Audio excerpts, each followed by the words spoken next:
I'm very pleased to welcome Eddie Glaude, Jr. to discuss his new book, Democracy in Black. Glaude is the chair of the African American Studies Department at Princeton University, where he's also the William S. Todd Professor of Religion and African American Studies. He's here with us tonight to discuss his timely new book that blends history, current events, and his own personal experiences to consider the current state of Black America. Glaude writes powerfully and urgently about the value gap and wealth gap in our country, with high unemployment and a high rate of home foreclosures among the crises engulfing Black America. And he suggests that a revolution of value and a radical democratic awakening may be this country's only hope for salvation. It's an honor to have him here with us tonight. Please help me welcome Eddie Glaude, Jr.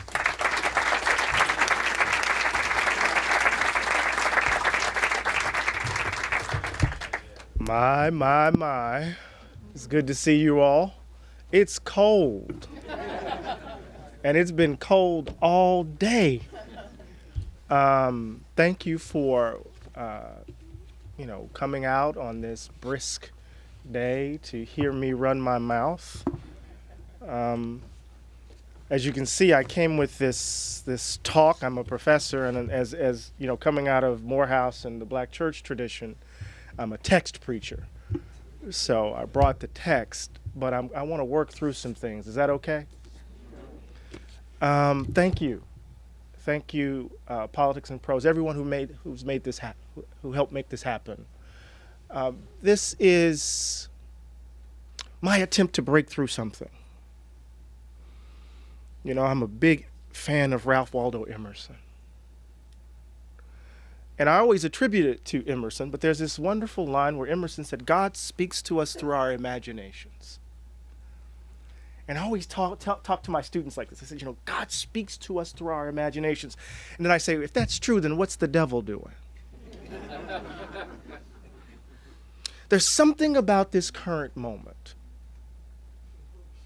There's something about this current moment where our imaginations have been arrested, where folks seem to want to insist that our only options, politically, existentially, are those right in front of us. And part of the work of tilling the soil, of opening up possibility, is creating the conditions under which we can see beyond the now. That's how I define the prophetic. Right? Creating the conditions where we can see beyond the opacity of our current circumstances. And I learned that actually coming out of the tradition of those of us who are the inheritors of the legacy of slavery. How did these people, under those conditions, imagine tomorrow, given the darkness of now?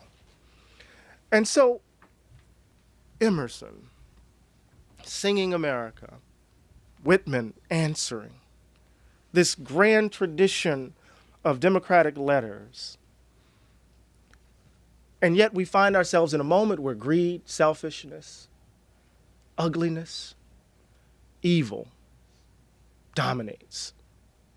And this is particularly so for Black America. I want to begin with a passage from Martin Luther King, Jr. I quoted at the very beginning of the book on page 5.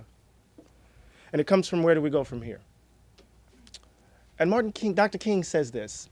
He says, Negroes have proceeded from a premise that equality means what it says.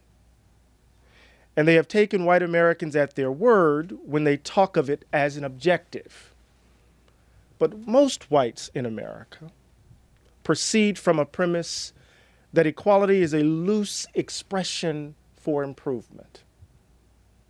This is Dr. King. This is not I have a dream. This is Dr. King. A loose expression for improvement. White America is not even psychologically organized, he writes, to close the gap. Essentially, it seeks only to make it less painful and less obvious, but in most respects, to retain it. This is Dr. King. Over the last 8 years, since 2008, we've held the view that we turned a corner, many of us. We thought with the election of President Barack Obama that something happened in this country. Perhaps it did, right? I mean, it's extraordinary. I grew up on the coast of Mississippi. My mother and father and my grandmother and my grandma and my grandfather, they could never imagine the idea of a black man in the White House. But over the last 8 years, what we have witnessed has been the complete devastation of black communities all throughout this country. Over 240,000 homes have been lost as a result of the housing crash. 240,000 homes. Since 2008, we've seen an expansion of the wealth gap. Wealth gap now is 13 times that. White wealth is 13 times that of black wealth. And when we drill down and we look at the differences between wealth earnings among white women and black women, when we look at the state of black children, we see devastation, ruins, cities, right? Gentrify. Oh, I shouldn't say that in D.C. Right? That's all we need to do is walk through Brooklyn. Oh, my goodness. Take a look at Harlem. Take a look at D.C., right? We see changes. What's the urban policy, right? But on top of that, 38% of black children are in poverty. 38% of black children in poverty. Where I'm from, 50% of black children are growing up in poverty. And what's so startling about that data is for the first time since we have been gathering it, there are more poor black children in the United States than there are poor white children. And what makes that startling is that there are 3 times as many white children as there are black children. Right? We talk about unemployment, right? We see the data. Folks say, well, Eddie, you're painting a very bleak picture. What about unemployment? I said, well, what about it? Well, we're at 8-point-something% for black folk. Let's drill down in those numbers. January, of course, the December numbers reflect what? Holiday hiring, folks wrapping presents, right? But what were December and November numbers? Oh, they were about 9.4. And then when we drill down, we saw 9.8.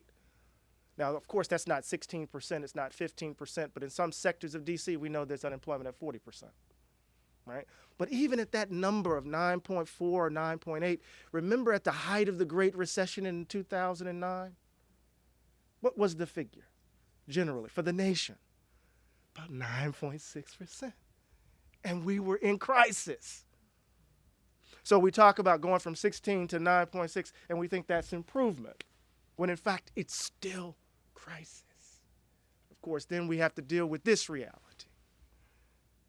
That day in and day out, parents, black folk around the country are experiencing the viral, right, this death.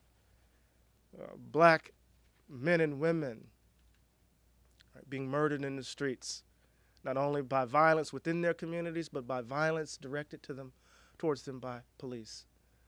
So not just simply Sandra Bland, but Trayvon Martin and Rakia Boyd and Tanisha Anderson, Tamir Rice, 12-year-old baby, within 2 seconds.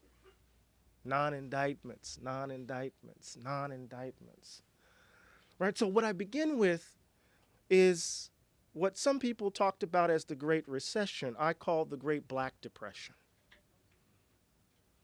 That with the loss of housing, which has been principally the source of wealth for black communities, with deepening unemployment, long-term unemployment, right, with the collapse, right, in so many ways, right, of the infrastructure of black communities as black institutions are collapsing day in and day out around us.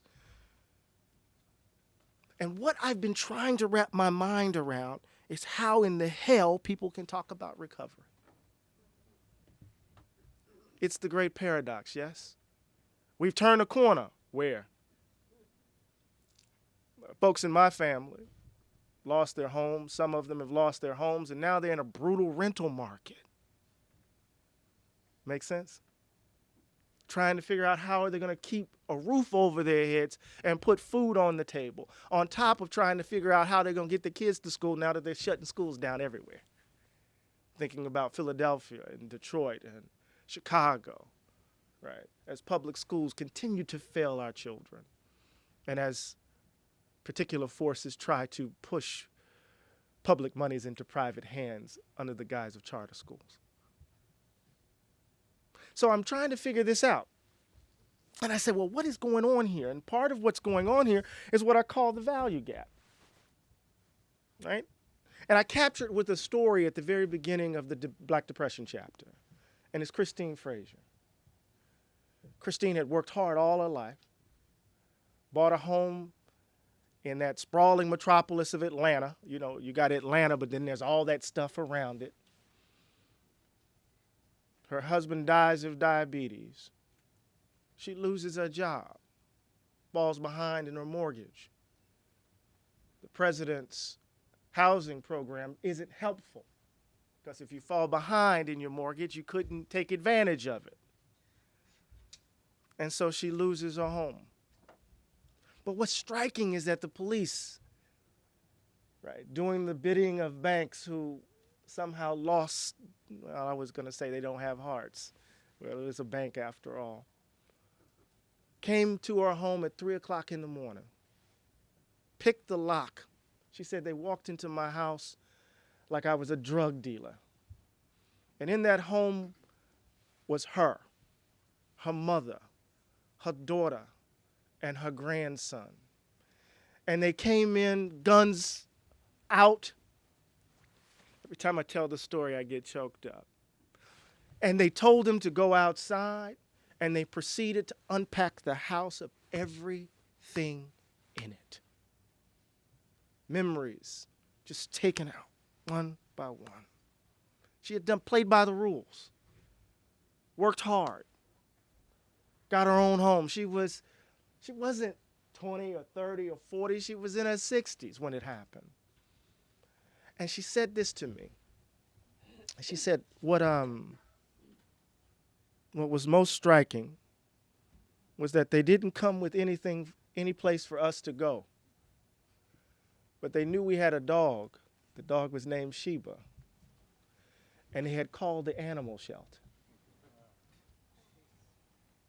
They had a place for her dog, but not for her and her family. Well, what is this? This is the value gap. And what is the value gap? The value gap is principally the belief that white people matter more in this country than others. And until we understand that, until we wrap our minds around that, and I say this as someone who, look, I'm a country boy who's made it big. I teach at Princeton. I got an endowed chair.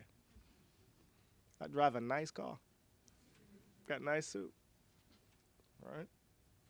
But I still want to hold the view that the value gap continues to distort and disfigure democracy in this country.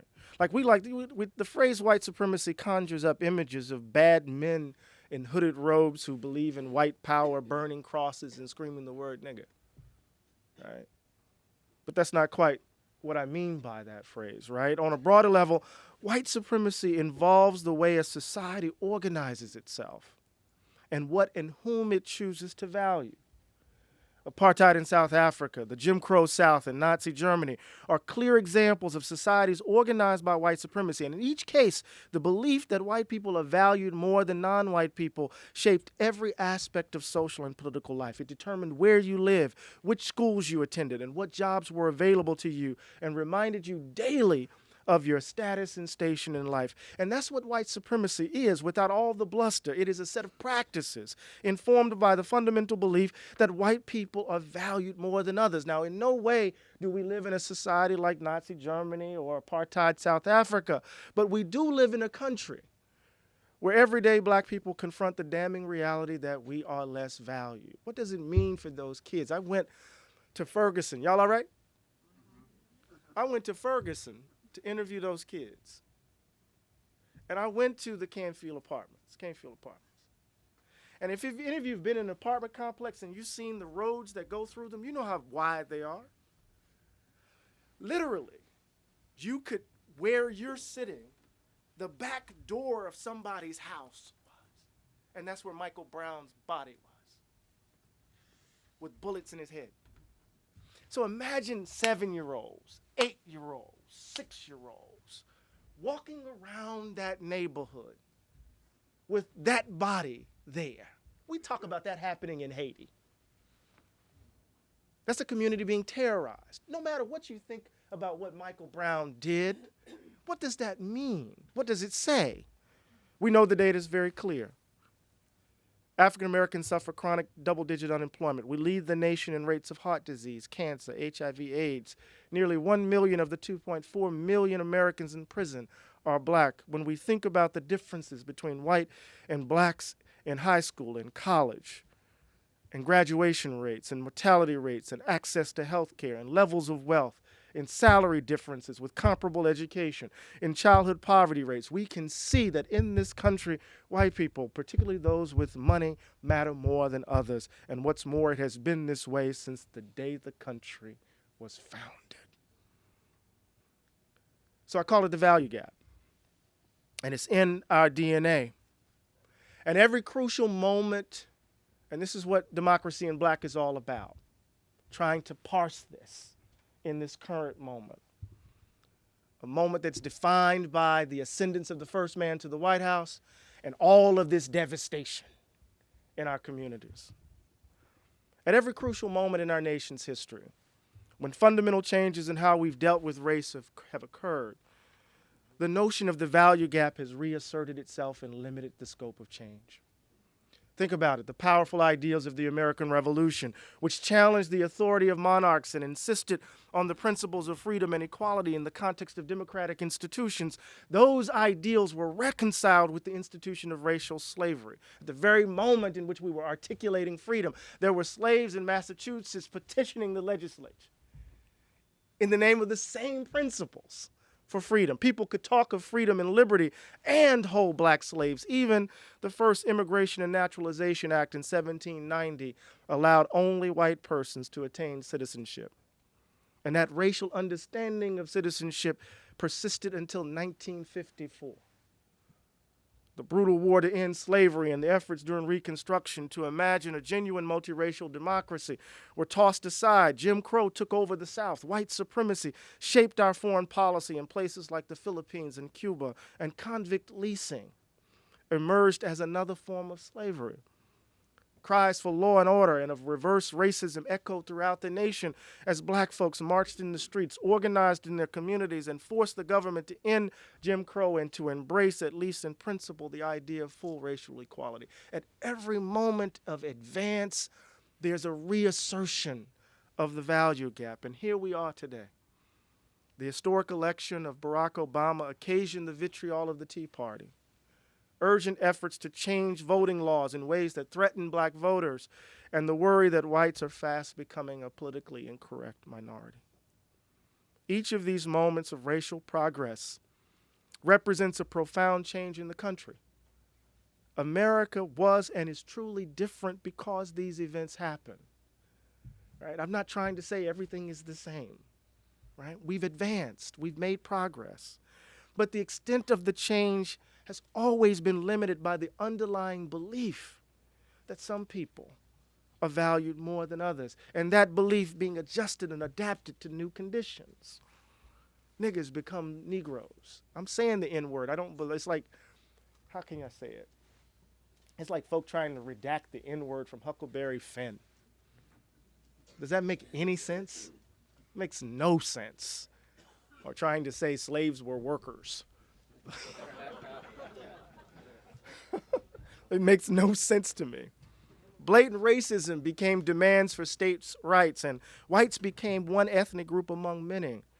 Black people, according to these new stories, were now dependent on government handouts and affirmative action, lacking individual initiative and self-reliance. Mass incarceration became the answer to calls for law and order. With each step forward, equally powerful forces pulled the nation back in the direction of the status quo.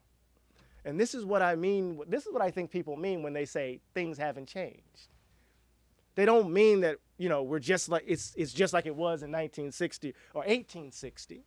Right? Folk know that's not true. My dad couldn't go to Princeton. right? Now I'm a professor at Princeton. I mean, I would be silly to say things haven't changed, right? But what hasn't changed, right, is the value gap. What hasn't changed is the value gap. I'm going to make a transition really quickly, and I'm going to open it up for some conversation. Is that good? Is that okay? It's that black preacher in me. Americans like to believe that we live in a special country, that the American Revolution introduced democracy to the modern world, and that we are free to pursue our dreams in a religiously tolerant society without the burden of rigid class distinctions. In the United States, people can worship wherever they want to, or they can choose not to believe in God at all. Lords and knights don't exist here. And poor people, if they work hard, can escape poverty and even become rich. The amazing bounty of our lands and natural resources, according to that story, also set us apart. It's as if God placed his hands only on us. As the patriots of the Revolution put it, quote, "With the Revolution, God has shown that the United States of America are his vineyard, the principal seat of his glorious kingdom," end quote. So in this view, America is an exceptional place, a chosen nation charged to redeem the world. But to believe this requires that we ignore our history. Even as America was imagined as a new Israel, many black people saw it as Egypt, a democracy with black slaves. With the abolition of slavery, black people found themselves relegated to second-class status as the country continued to exploit their labor. Over and over again, the American idea that ours was a nation committed to liberty, freedom, and the unfettered pursuit of individual dreams ran up against the stark reality that black people were valued less than others and that our society was organized to reflect that fact. And then we tell a story, in effect, that follows from that. I'm going to pull up from the text. Right, we tell a story that it kind of gets rooted in Gernot Myrdal's The American Dilemma, that in light of that understanding of who we are, what's really at stake is a gap between our ideals and our practices. Right? And it's all we need to do is align the two. And what that formulation does, it's a built-in justification that wherever evil is, it doesn't say anything about our inherent goodness. Oh, yeah, we used to have slaves, but now we don't. See, that's evidence that we're perfect union. Oh, women didn't vote. Yes, we know, but now they do. Evidence that we are on our way to a more perfect union. The narrative of American exceptionalism works in such a way that it keeps us from confronting the ugliness of who we are. Because we like to believe that the ugliness of the value gap is really reducible to ugly people, bad people, and it's usually the South. If only those ignorant Southerners, and I said ignorant, if only those backward Southerners would have behaved better, when we know that's not the truth. When we know that's not the truth. And so part of what the book tries to do is to what? Undermine this notion of American exceptionalism, because I'm an avid fan. My muse is James Baldwin. And Baldwin says in Fire Next Time that we never believed the myth that America was this shining city on the hill. That we were the most virile, that we treated Mexico honestly. Right? We never believed that lie. And so there's something about the particularity of our experiences that gives us insight into the fragility of this democratic project that allows us to bear witness to a radical democratic vision coming out of our particular suffering. And we need to do that today. When we think, I got to stay at the mic. I want to do my teacher here. Reggie knows about this, right?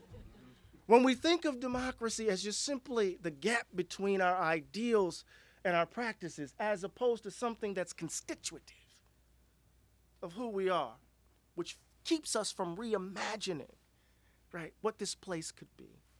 We tend to look for the bad people, the loud racists. I tell the story in the book. I said this on Diane Reham's show, I think. My dad was the second black man hired at the post office in Pascagoula, Mississippi. And Pascagoula is the place where Trent Lott's from. And it's the place where, I love to say this, it's the place where William Faulkner honeymooned. Since Faulkner's one of my favorite authors, right? And so we moved. He knew he had precocious kids, so we moved from one side of town to the other. So it's on a hill, Briarwood Circle on a hill, nice two-story home, middle-class existence. That's why I hate the fact that some folks are trying to destroy the post office, right? Because I grew up a middle-class life because my dad worked at the post office, right?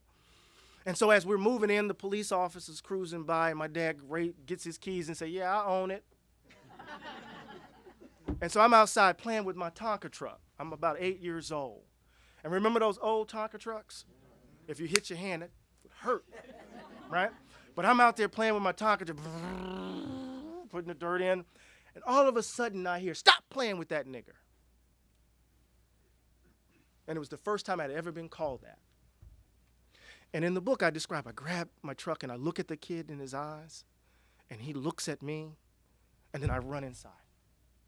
And I tell my dad, and my dad is a unique black man, right? Just put it this way, when kids in the back of the house shot out the back window with a pellet gun, my dad responded with a 12-gauge shotgun and blew off a limb of their oak tree and said, shoot back here again, right? So I tell him this, and he just looks, and you could see his past engulf, just flooding, just coming down on him, and he runs outside. Now, typically, we tell the story of American racism at that moment.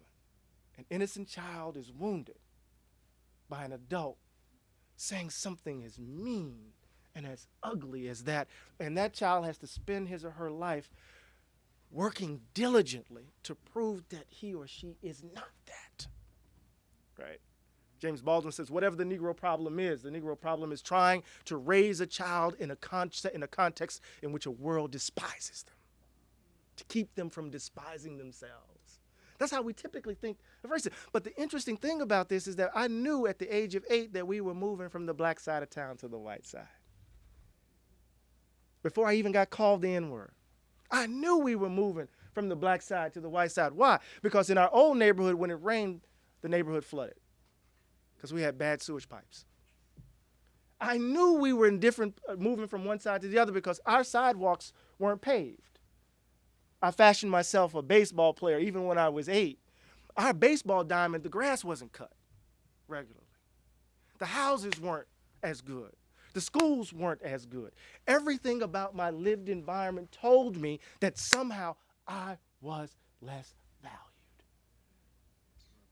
But we want to talk about that man who called the child the N-word.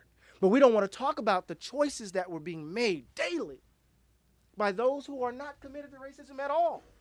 But the choices that were made and are being made that reproduce the lived environment that made the value gap, that gave the value gap life. Racial habits. Racial habits. Right? I don't talk about unconscious bias. That's too hard. It's in your head. I don't know how to get at that. But habits are social, right? So if we change our social arrangements, our political arrangements, right, we can get at those habits that reproduce the value gap. So we got to close the value gap. But in order to close the value gap, we got to speak to our fears. We got to speak to our fears, right? I done left the text. Fears that somehow black folk are just criminals by definition. Fears, right, that black folk are these leeches, right, who only want a handout. I do an interview from, I talk about these interviews from a sociologist out of Rutgers.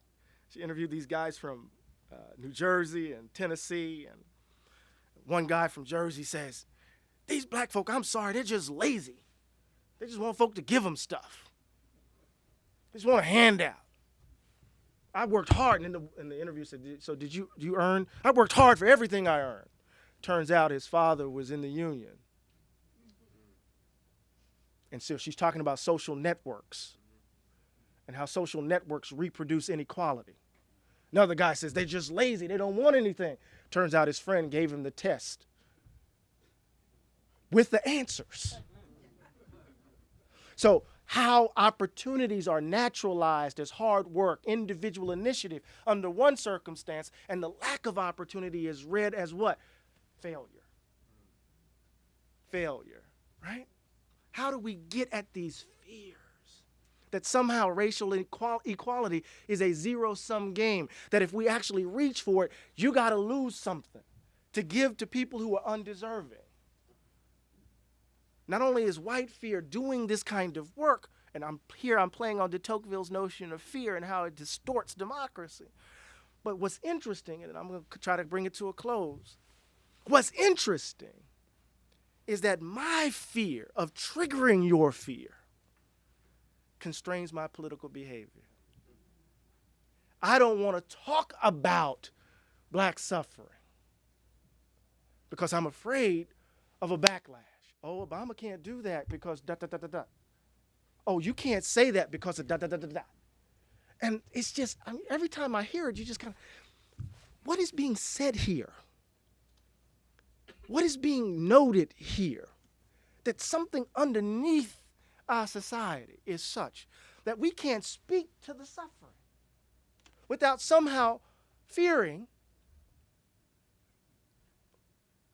that we're going to trigger white racism. Ann Coulter and folks, oh, I can't stand it. Ann Coulter's not too bright in my view.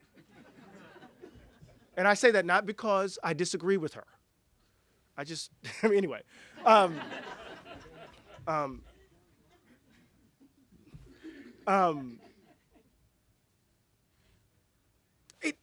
It constrains our political behavior. There's a line that I use in the book, and it's one of my favorite quotes from Malcolm X. I'm going to say it in Politics and Prose on film. And he said, "Stop sweet talking. Tell them what kind of hell you've been catching. And let them know if they're not ready to clean up their house. They shouldn't have a house. It should catch on fire and burn down." Now, I'm not trying to burn anybody's house down. But the frank speech, we're in a moment where the crisis is such. The crisis is such that we're losing generations. I don't know how we're going to get out of it. The only thing I think we have to do is that we have to have a strategy in the streets, a strategy for the ballot box, and a strategy in the courtroom. And so what I call for is a revolution of value. It's my reinvocation of what Dr. King calls for in Where Do We Go From Here? In response to militarism, materialism, and white supremacy, Dr. King says we need a revolution of value, right? And my understanding of that is that we need to change how we view government. This story that big government is bad, I think is wrong, right? The government has a role to play, right, in ensuring the ideals that define our collective union, our collective aspirations. I think we need to change how we view black people. But in order to change how we view black people, we got to change how we view white people, right? There has to be an active and critical engagement with the idea of whiteness and what it accrues. And then lastly, we're going to have to change what ultimately matters. And here I think Occupy is right on. Right? We have to challenge at the heart an economic system that believes that there are people who are disposable. Right? So what Democracy in Black is all about is a reinvocation, right, under present conditions of a tradition that has always been, right, about this question of democratic life. And what is Democracy in Black? It's the efforts and actions of black people along with others to make real the idea that this is a country of the people, for the people, and by the people. And the way we do that is by challenging the very notion of who the people actually are, by resisting the idea that this is a white nation in the vein of Europe, by making us uncomfortable, by putting our bodies on the line. So I go and talk to the kids in Ferguson. I go talk to BYP 100. I go talk to the folks in North Carolina who've been organizing, struggling. How will we change our politics? Right? Well, the first thing, going back to the beginning, that we have to do is to unlock our imaginations. We have to see what the devil has been up to. Right? We have to open ourselves up to the possibility of a new way of being in the world. Oh, it's a romantic notion, right? That we can be better. But we have to look the ugliness of who we are squarely in the face if that is to happen. So let's have a conversation. Is that good? Is that all right?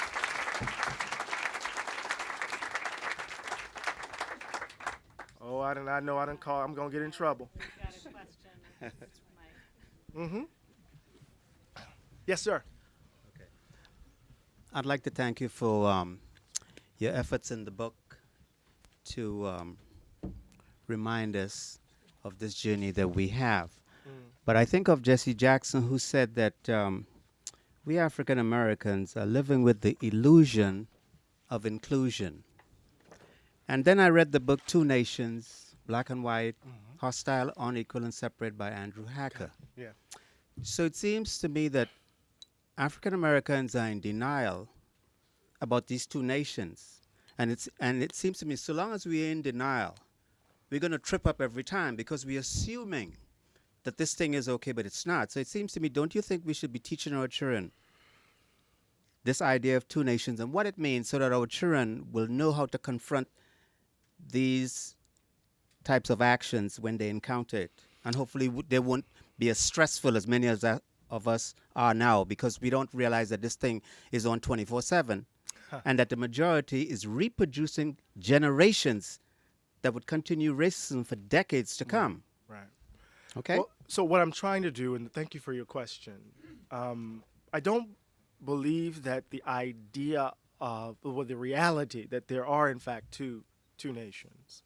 In fact, that might be, it might even be more problematic than that if we were to take in terms of privileges, but in terms of class, in terms of what, this neoliberal iteration of capitalism has done, right, to the most vulnerable in this country. So I want to concede the initial move. How I understand it, though, is not to think of it as that which will be and forever will be. That it can actually be changed by our actions, but we just have to offer an honest description of it. So I'm trying to get to your point. So what I do with the value gap, right, is try to describe how that very world is produced, right? And so if we understand the value gap as the belief that white people matter more than others, and that belief isn't reducible to actual acts of prejudice. That belief is evidenced in our social arrangements, our political arrangements, and our economic realities. So then we can understand it as it worked, and then we have to figure out how we're going to close it, right? So if we understand how the value gap organizes our social world, right, we can then socialize our children in such a way that they can mobilize efforts to respond to it, right, as opposed to just simply assume that it's oxygen, that they have no agency in relation to it. This is what disturbs me about the Coates book, right? There's a way in which Ta-Nehisi describes white supremacy that you don't know how to muster the resources to respond to it, right? Because it's not, it doesn't just seem to be a practice. It functions almost like an ontological fact. It's like air, right? And I don't want that, right? I don't want that because so when Ta-Nehisi confronts his son, right, after the non-indictment of Darren Wilson, right, he just tries to give him the resources. Well, you just got to struggle and keep questioning. My son's at Brown, right? I'm a Morehouse man, and he just wouldn't look at Morehouse. He's at Brown. On the day I got a phone call, I tell this story in the book, and I'm going to be much quicker with the answers. I got that look. You said, that glare. I got to tell this story though. On the day that on the day I was elected the president of the American Academy of Religion, the largest body of scholars of religion in the world, I received a call from my son. So he was doing an assignment for his urban studies class in a rich park, in a rich neighborhood, white neighborhood in Providence. Police cruiser drives by, looks at him, hits a U-turn, pulls up on the side of the road, on the side of the sidewalk, kicks the lights, gets out, hits him in the face with the flashlight, hits him in the feet, looks at the bushes, and my son says, "Officer, can I help you?" The officer says, "Who are you and why are you here?" That's all he said. "Who are you and why are you here?" This is what he's telling me on the phone. And he says, "I'm a Brown student and I'm doing an assignment." And the officer said, "Well, the park closes at 9 o'clock. And my son says, well, yes, sir, I know, it's only 7:30.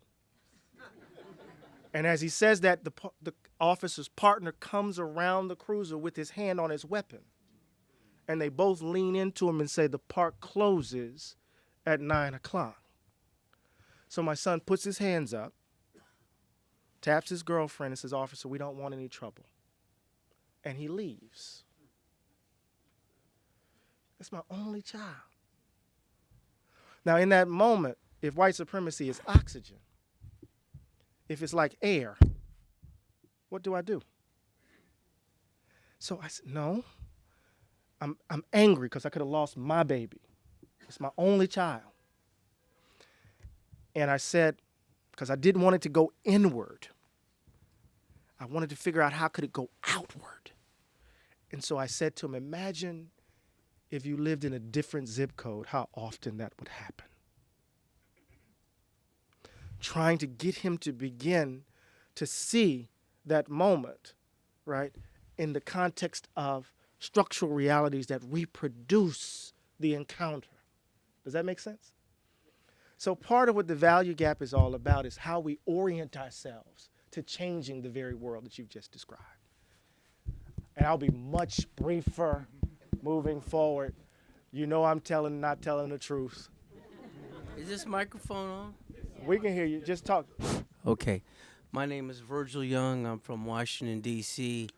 Been coming here for over 25 years. This is the best presentation I've ever been. My wife's a librarian. She brought me here. You knocked it out the park. Thank you, I'm man. buying a book. Quick background on myself. I'm a disabled vet, airborne paratrooper, tank platoon leader.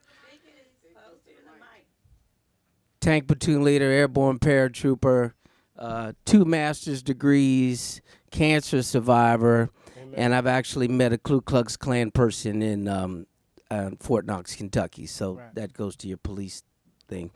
So the idea, though, is that it's not just white people who give black people a hard time. It's the white supremacy. I've been discriminated by Nigerians, Asians, Indians, other blacks. That's the part of the value gap, is the permeation of the white supremacy and how other groups perceive, particularly African American males. And how African Americans perceive African Americans. Yeah, African Americans, exactly. So, the way we can solve that is focus on behavior. Create brand new organizations that focus on behavior, not categories of people. Like, for example, the mayor of New York, I don't even know how to De Blasio. Yeah. Right. Okay, here's a gentleman who obviously doesn't care about color. He's focused on behavior. So regardless of what color you are, what are you exhibiting functional behavior or dysfunctional behavior? Okay, Donald Trump is very rich, but he's exhibiting dysfunctional behavior. You can have a homeless person who helps another homeless person, Right.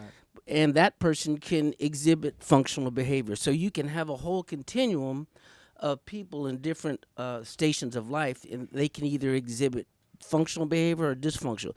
We need a society that reinforces functional behavior, whether you're rich or poor. Get those people together. And we need to create organizations that deliver new products like good managers that aren't evil, that don't give. Everybody in here has worked for an asshole, okay? So, boy, wouldn't it be nice to have a manager that was a nice person, that cared about you, get professional development, get a pool of great managers, and then say, hey, look what we have here. So we need to build new organizations based on functional behavior. Thank you so much. I think there's an emphasis on decency. Right. If we can just have some decent, good human beings. I don't want to say Americans are evil, right? But I do want to ask the question, given all the suffering and the willful blindness that we exhibit in relation to that suffering? Are we fast becoming a nation of monsters? But I do want to say it's not just simply individual behavior. As you rightly note, it's also structures. Right? It's also structures. But that's a longer conversation. Yes. Professor, thank you so very much for your presentation. Thank you. I know it's in the water in Flint, but what was in the water in Pascagoula? I water think was that what you dark. said is very marvelous, but I have a problem with what you're saying. Sure. And it is. It seems to me that if we really look at things carefully, white America is in great denial and practices deceit. How do people who practice deceit confront themselves in the way that you're talking about when fear is so prevalent? Yeah. That's what I hear in the Donald Trump people. Is those are fear people. Yeah. You know, they're people who really don't have the ability to look at themselves honestly, but they perpetuate myths and they engage in denial. I don't know what you're talking about, brother. No, I hear you. That's real. That's real, and we have to make that known. You know, what was in the water in Pascagoula? You know, Mississippi is a metaphor for America, Richard Wright said. How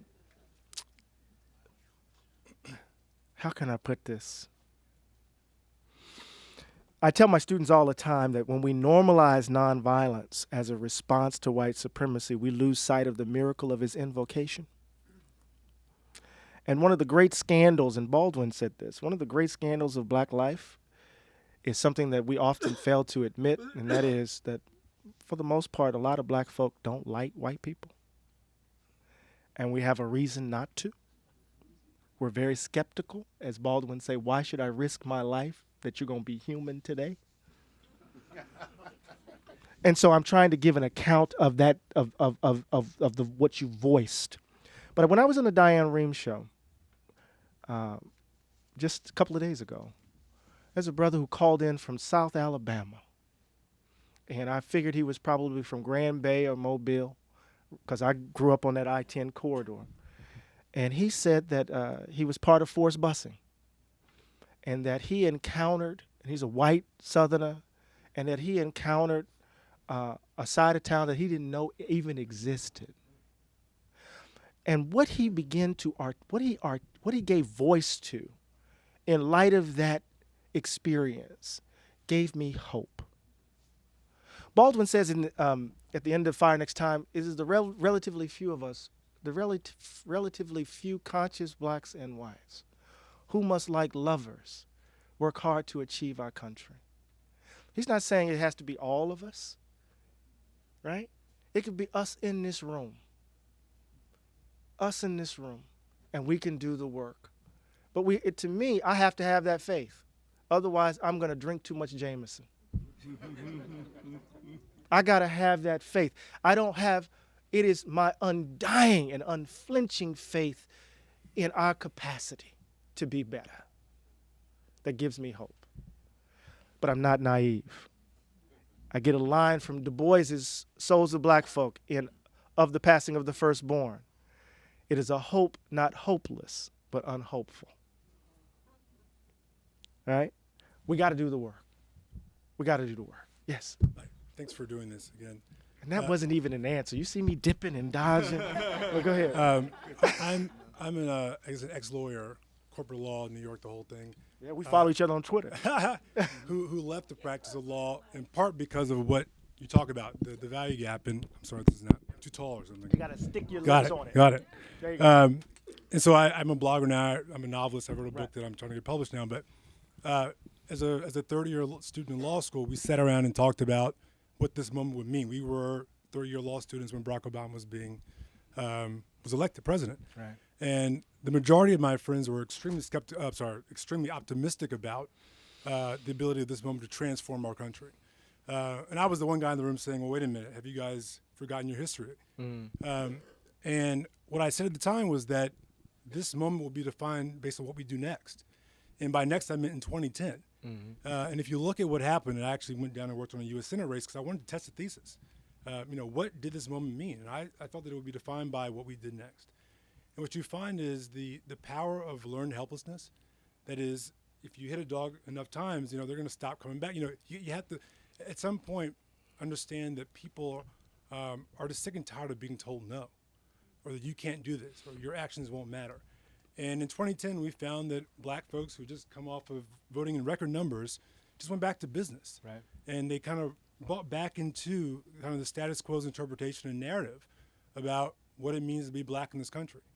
And so I guess 8 years later, we have that lesson. I guess the question I focus on, you focus more on kind of, I guess, changing hearts and minds.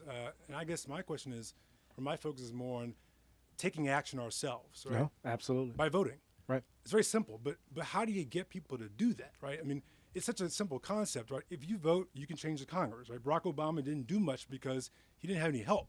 He doesn't make the laws, he enforces the laws. How do you get folks to A, understand that, and 2, get up and vote? Because that's the thing that actually will change things. So thank you so much for that question. It's a beautiful question, right on. And let me just say that the book is not just simply about changing hearts and minds. No. I have not a sentimental bone in my body. At least this is what my wife tells me. So I'm not a sentimentalist in that regard. Actually, I think you're absolutely right. I think ever since Seattle with WTO, right, there's been organizing going on in the United States that gives me hope. So there's Seattle, WTO, there's the anti-Iraq movement, right?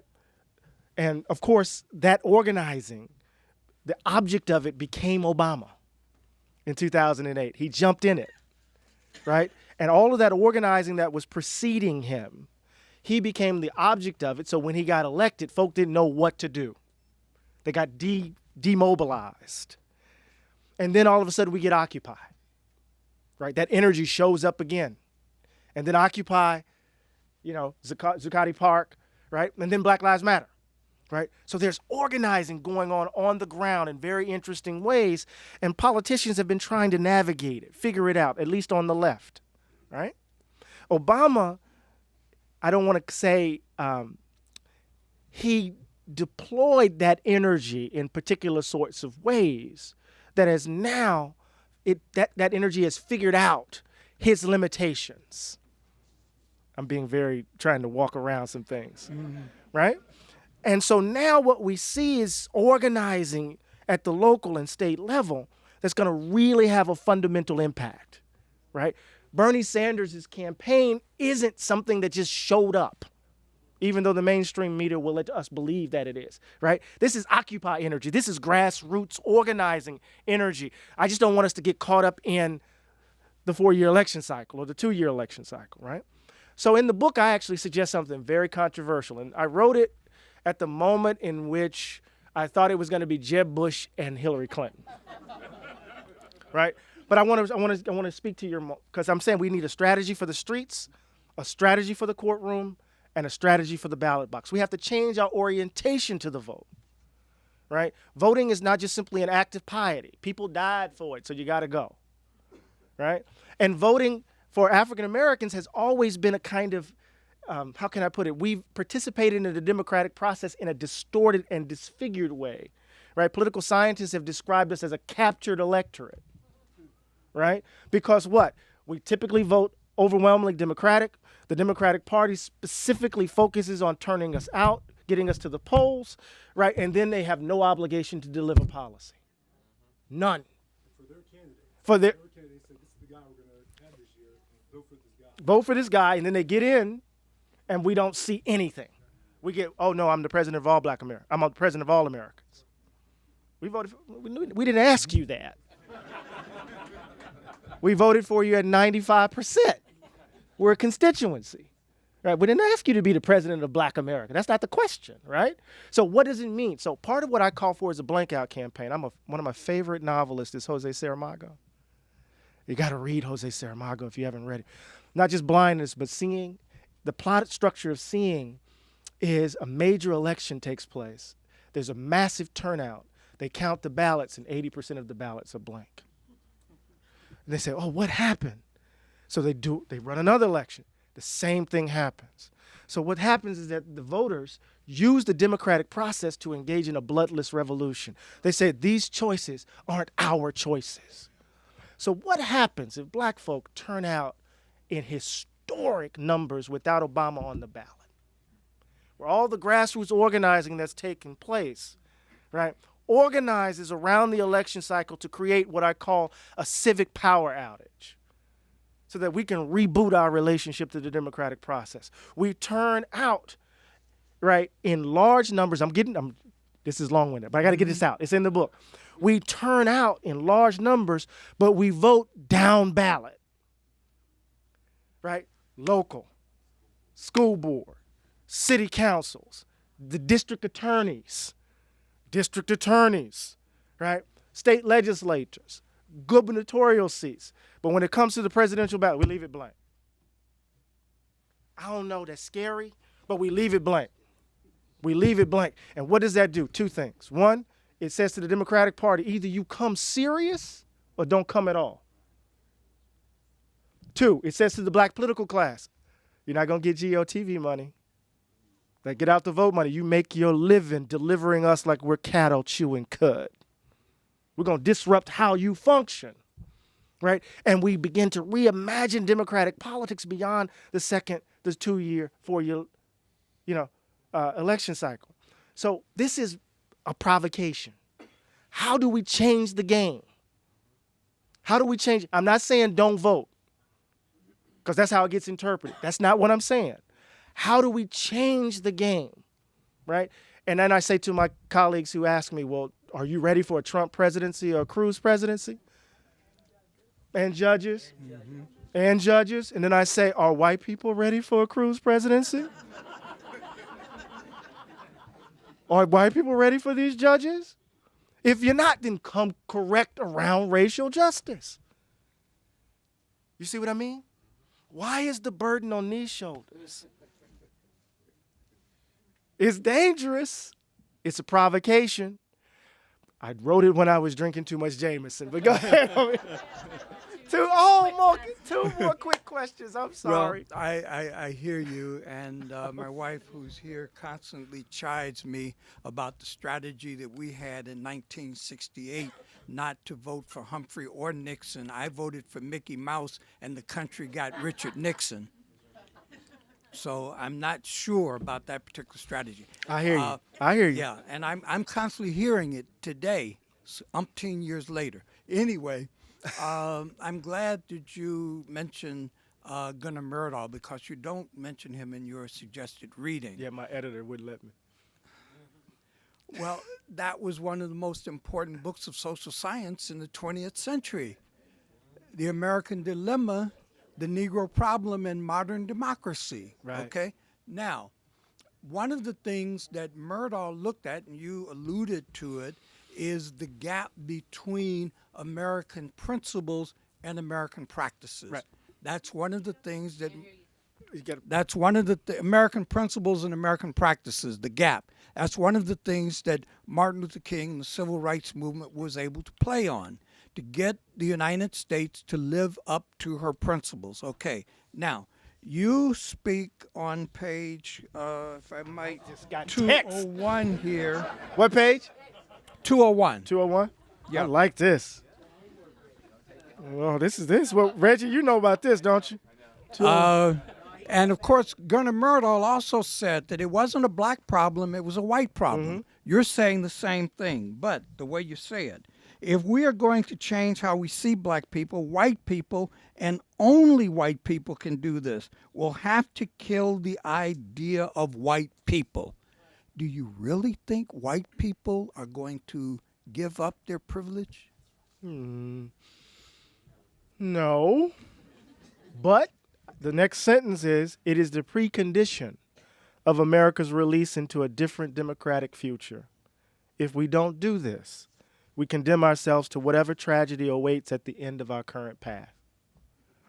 So part of what I'm trying to say is this, is that unless we close the value gap, uproot the racial habits, we're going to find ourselves right back here, next generation. It's almost as if we're in the Matrix. We keep coming doing the same thing. Every generation, same thing. And so we have to create the conditions, and I think it's happening. It's happening in pockets. It's happening in pockets We have to create the conditions whereby that precondition can happen. And I think what Black Lives Matter is doing, I think what Forward Together, when I went down to Raleigh, North Carolina, and I saw what Reverend Barber was doing with the Forward Together movement and Moral Mondays, and you see that cross coalition, when those conservatives in when the conservatives in the Blue Mountains saw that they were closing rural hospitals, and how then they joined, right? When we begin to see that what this latest iteration of capitalism is doing is making working class white people vulnerable, Buckley's vision has won. William Buckley. William Buckley said when he debated James Baldwin, the problem in Mississippi is not that black people vote. The problem is that too many people vote. He had an issue with poor working white people. And it's a vision of conservatism that's vicious, right? And it's understanding of working people, right? That's what obtains today. So we have openings. The contradictions are such. Oh, I'm revealing some politics here. The contradictions are such that there are openings whereby we can do this. We got one more question, two more, one more. Three more. Oh. Three more. Four. Excuse me. The one who gave me the game. We'll be short. Okay, go ahead. Real quick. Why don't we get them all in and then I'll try to answer. Yes. Very quickly, I just wanted to ask you if you have any words of encouragement for parents who are second generation of first or second generation college graduates who grew up as sharecroppers. Yeah. Some of the unintended consequences of integration is that it took away the tangible professionals out of the community so that young black children do not see people who gain legitimate success through education and through hard work. And I think one of the biggest bill of goods that is sold to our kids in the urban community and underserved communities is that their only means of legitimate success is through handling a ball or performing and entertaining. Right. And even myself, when I have a young 4-year-old child tell me, "Daddy, how come we're not white? I want to be white." She's already acknowledged the existence of the value gap at a tender age of 4. Yeah. And my son, who's 17 years old, who's far more studious than I ever was in high school, is the king of B pluses. He gets a 92.5 without doing a scientific study at a statistically significant rate. I'd be willing to bet you money. Absolutely. How do we reconnect and encourage these children and reach out to the kids on the street that I see walking with their pants down, and I think twice. I'm pretty fit. And I say, can I take this guy as he pack it? Can I outrun him before I approach him and say, "Hey, young man"? Well, and I understand it. I get it. They want to be recognized. They want to be recognized as human beings for someone to pay them attention, to look them in the eye and acknowledge their humanity. So that's why they wear their pants down like that. What advice do you have?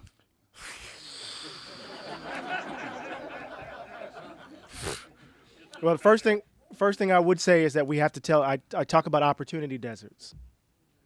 Opportunity deserts. And opportunity deserts are those spaces of hyper-concentrated poverty, right? Where dreams, they're like Tupac. They're trying to get through, those roses are trying to get through cracks of concrete, right? And so those opportunity deserts are a recent phenomena that we have to kind of understand the policy that has produced it, right? That's the first thing. Second thing, I wrote a piece in response to Justice Scalia's question in the Abercrombie in Time magazine. And many people were responding to the particulars of Scalia's claim. And I was saying to myself as I was writing this for Time, I was like, damn, it's damned if you do and damned if you don't, right? If you get to the Ivy League, they think that you should shut up and just be thankful you're there because you didn't really get there on your own. And if you don't get there, that's because you're not really constitutionally capable of getting there, right? So damn if you do, damn if you don't. And so I was trying to give my son advice, right? And I said, excellence is your armor. Excellence is your armor. To hell with Scalia. His world is dying, right? His world is dying. It's in the throes, right? So part of the advice that I would give is, right, and my son, he was a basketball player, Division I recruit, right? And he had 2 parents who chairs of African Americans. He didn't have a chance, but he was a B+ student, I mean, couldn't get him to make an A, straight A's for, I would even try to bribe the dude, and he wouldn't do it. But there was something about excellence that we were trying to instill in him. There's a lot more I could say about it. Also about those sagging pants. All of y'all who critique them, I remember them hot mini skirts you used to wear. Be careful about how you critique style. I know that we got documented evidence about this, about the style of the 70s, right? But so maybe we could talk afterwards. We got to get this one real quick. Yeah. Thank you, brother. Yeah, I wanted to say that Malcolm, Dr. King, and Asa Philip Randolph would be very proud of you. Thank you. Because you have distilled it all. And there's some others that I won't name. My question basically is a little bit different than the others. Do you think that the response, the very negative response to President Obama, would have been different in either way had he been what I call a middle passage descendant African American? Because he's actually a partial exotic immigrant when you think about him. In fact, some people called on, if you think about the shows, you could hear people thinking, certain people thinking, usually white people, but not only white people, saying, well, wait a minute, so he's not like those other black Americans. Yeah. He he is not by his own admission. He's a Kenyan American. My wife is from Kenya, so I can talk about Kenya, and some other things. Be careful. Don't worry about it. It's covered. And also, don't you think, given that even post-Brown, what Brown versus Board did and all the activism, it still left the schools segregated in places like where I was born, South Carolina. And shouldn't we talk about getting resources? Shouldn't we return to or think about what Kwame Ture, what Stokely said when he said, we want a good school, not a white school? Right. So I don't know how. I don't want to kind of imagine how people would have responded to President Obama if he has had roots coming out of Mississippi, as opposed to his current genealogy. What I do know is that what I've said on record consistently since he was elected is that I wanted him to be bolder.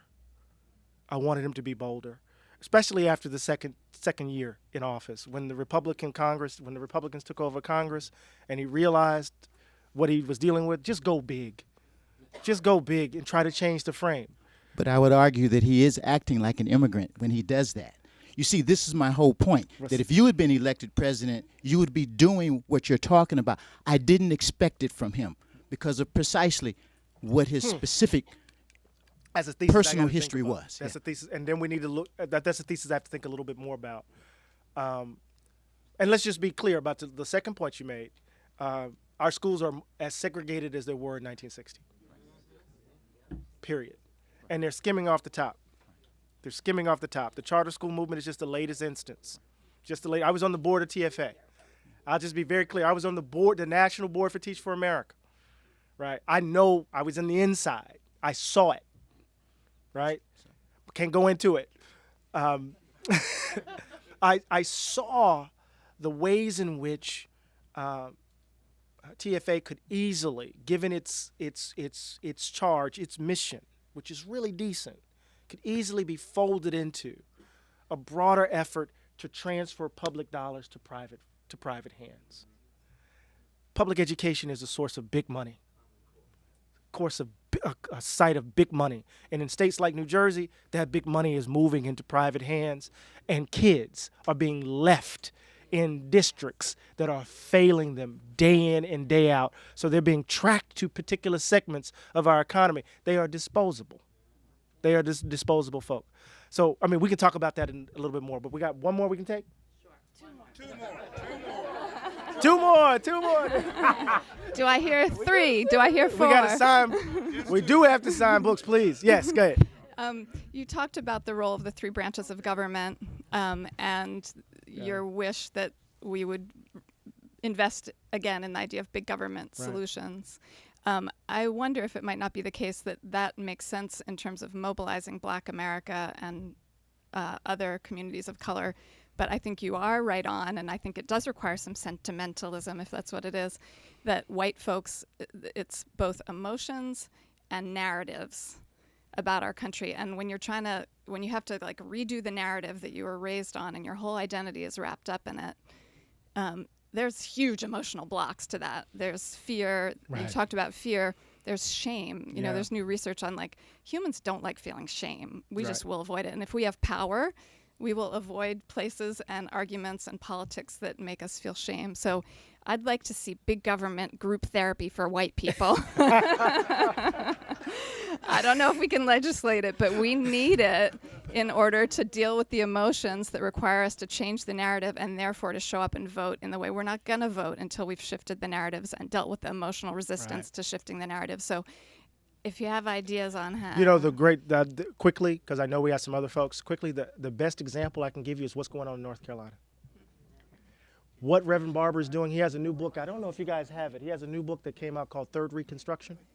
Came out January 12th, where he describes what he's been doing. And what we see, right, is a narrative shift around the demand, because we change our view of government by changing our demand of government. What we ask, what we seek, what we expect. And they're doing it. So we have examples. So I don't have to come up with it. We have examples. And it's right here. So we'll see. Thank you. Yes, ma'am. Thank you for this important book. I'm worried right now. I wonder what you Could thought. you bring it down for her? What? Yes, ma'am. Oops. Be careful. Yeah. There you go. Yeah. Thank you.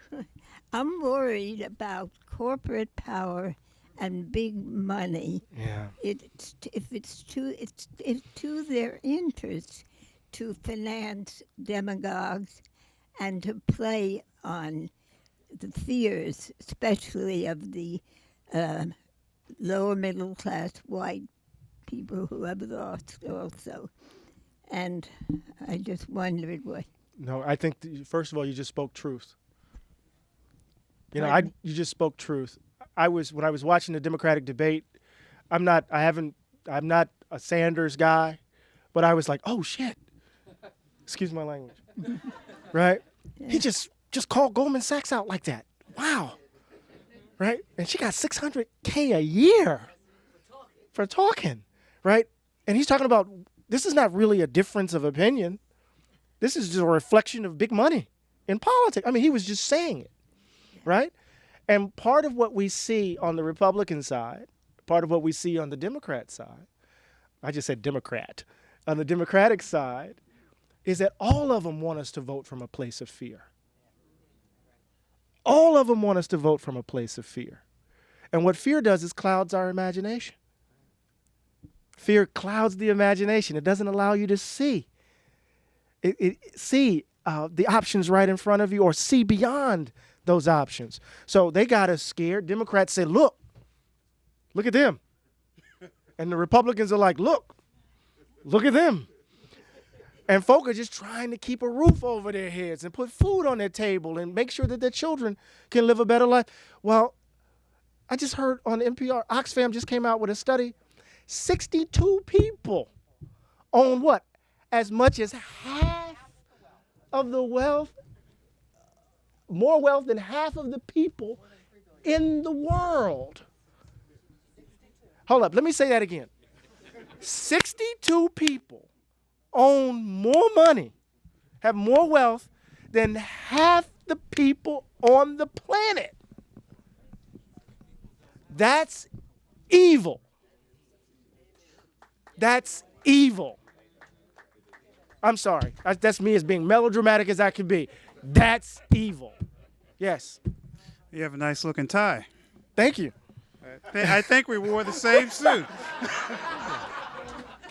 It's that Morehouse man in me, Doc. Hey, I felt like this today. Thank you. I just got in to the city from Lynchburg at the Donald Trump rally at Liberty University. Well, wait a minute. Come on. Come on. Wait a minute. Come on. Now, being that he's a capitalist and a Republican, right. My name is John Cheeks. I am writing the Reparations and Restitution Act for the District of Columbia to be placed on the ballot this year. I was recruited to do this, right? Not by African Americans, but by Anglos and Caucasians and the rest, who are liberals, conservatives, and what's the other word? Independents and Libertarians, just a mix. however we want to describe Just a it. mix. Right. They want the act to go through, but by voting. They want us to have reparations and restitution. They want to end welfare. A lot of things they want to end within the Reparations and Restitution Act. They want to give money, housing, education, and also I had to interview some of these people to give me a list of injuries. I interviewed a Confederate son of the South right across the bridge in Arlington. He gave me a list of injuries. I went through a deep transformation. I am a descendant of a slave. Mm-hmm. Okay? I am a black American, born and raised here in this country. My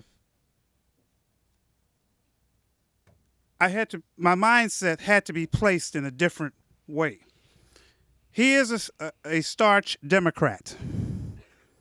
He told me, he said every black person he sees championing their Democratic affiliation, he has to look at them and laugh. Okay, that's his report to me. Right, I hear the you. Democratic Party wrote rules and regulations and laws to keep black people in shackles and chains. Right. Okay. I had to also interview a descendant of a liberator of the North, Union. Very proud Republican. Very proud.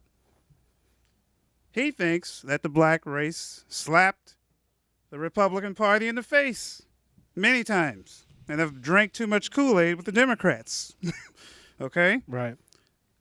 This Reparations and Restitution Act that's being written right now, not all of us will like it.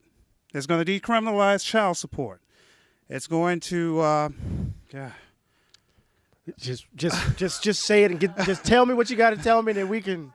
Just say it directly, and then we. Are you in favor of reparations and restitution for descendants of slaves? We can't get it nationwide. We can only use it in the states that held slaves. California, Ohio, and a lot of the highly populated areas will not be, accepted in this law. Okay? Got Just you. from New England on down to Florida, over to Texas. I hear your question. Yeah, I got you. And in the Mid-South. Am I for reparations And restitution. So the uncomplicated answer is yes, but I want to see the details. But now we can't go to it now because there was sounds like some There's stuff. There's 216 points of injury that I have to list. So from 1600 to 2016. There is a reason why we have chronic double-digit unemployment. It has something to do with a dual labor market, the history of a dual labor market. There's a reason why we have chronic residential segregation. It has something to do with dual housing market, right? There's a reason why, right, our public education system is the way it is, right? Ghettos are not accidents. They are the results of policy, and we need to understand that. And the social science data has made that clear over and over and over and over and over again. So if we're going to have a discussion around reparations, right, a discussion that can take a number of forms, we need to be honest about the data set, the data, about how inequality has taken shape over the course of our history. We got to leave it at that. We still haven't elected a black president born from this country yet. We'll see. That's the facts. All right. Look. If our president was, we wouldn't be discussing this right now. See, look at y'all.